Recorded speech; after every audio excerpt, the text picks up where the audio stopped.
देखिए, राहुल गांधी जी सिर्फ चुनाव में निकलते हैं, चुनावी राजनीति में अपनी उपस्थिति दर्ज करते हैं। लंबे समय तक ये और इनके परिवार के लोग सत्ता में रहे, न दलितों के लिए काम किया, न महिलाओं के लिए काम किया, न बिहार के उत्थान के लिए काम किया। जो बिहार को बर्बाद किया उसके साथ गलबहियां करके, जो बिहार में नरसंहार, हत्या, अपहरण, लूट, बलात्कार का उद्योग चलाया, उसके साथ सत्ता में बैठ कर करके कैसे बिहारियों को अपमान किया। राहुल गांधी के बिहार दौरे के बीच बिहार के डिप्टी सीएम विजय सिन्हा ने बड़ा हमला बोला है। नमस्कार, दर्श न्यूज में आपका स्वागत है। मैं हूं अनुराग। राहुल गांधी आज बिहार के दौरे पर हैं। बिहार में गया जी एयरपोर्ट पर उतरे और वहां से सीधे गहलोर गए। गहलोर में माउंटेन मैन दशरथ मांझी के घर पहुंचे और उनके परिवार वालों से मुलाकात की, बातचीत की और उसके बाद नालंदा में उन्होंने संवाद किया है। तो बिहार दौरे के बीच बड़ा हमला बोला है बिहार सरकार के डिप्टी सीएम विजय सिन्हा ने। राहुल गांधी को तो लपेटा ही है और साथ ही साथ तेजस्वी यादव पर भी हमला बोल रहे हैं। क्या कुछ कह रहे हैं बिहार के डिप्टी सीएम विजय सिन्हा, आप बयान सुन लीजिए। देखिए, राहुल गांधी जी सिर्फ चुनाव में निकलते हैं, चुनावी राजनीति में अपनी उपस्थिति दर्ज करते हैं।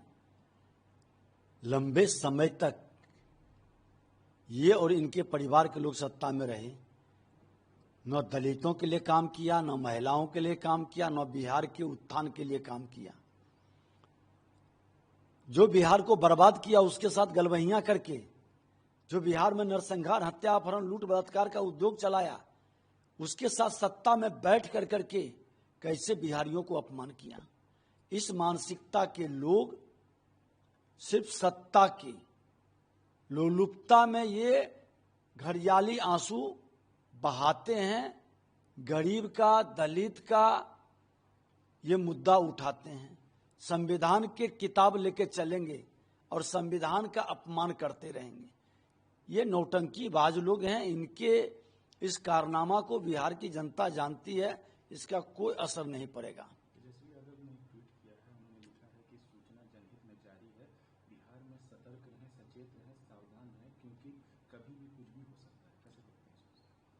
तेजस्वी यादव जी को अब आभास कल से हो गया है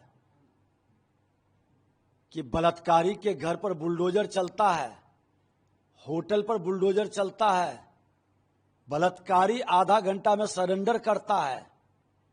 ये बिहार सरकार के काम करने का तरीका इनको भी आभास हो जाएगा।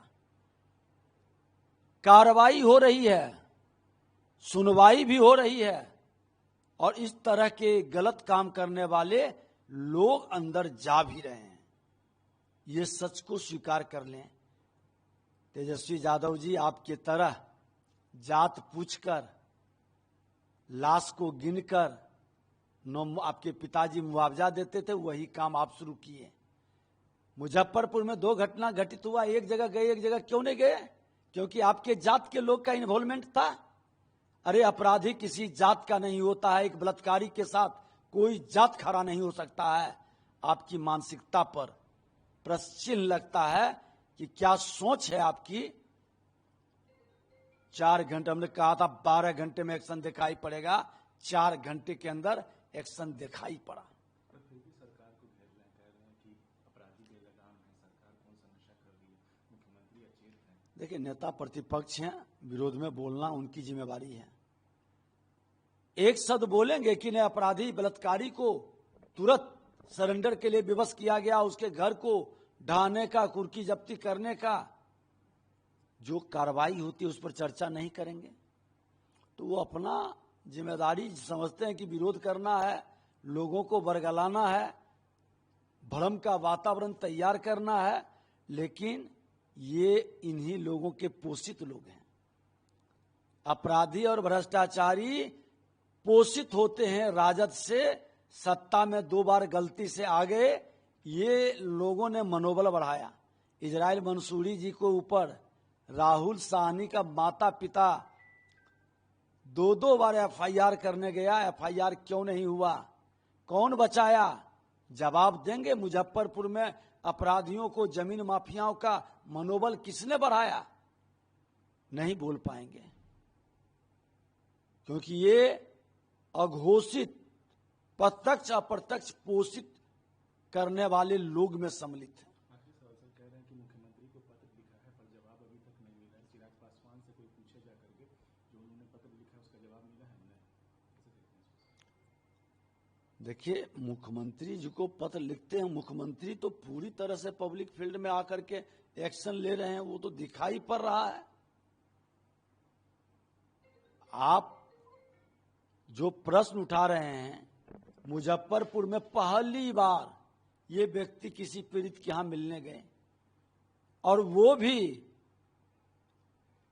इनकी संकीर्णता, इनकी छोटी सोच स्पष्ट झलका है।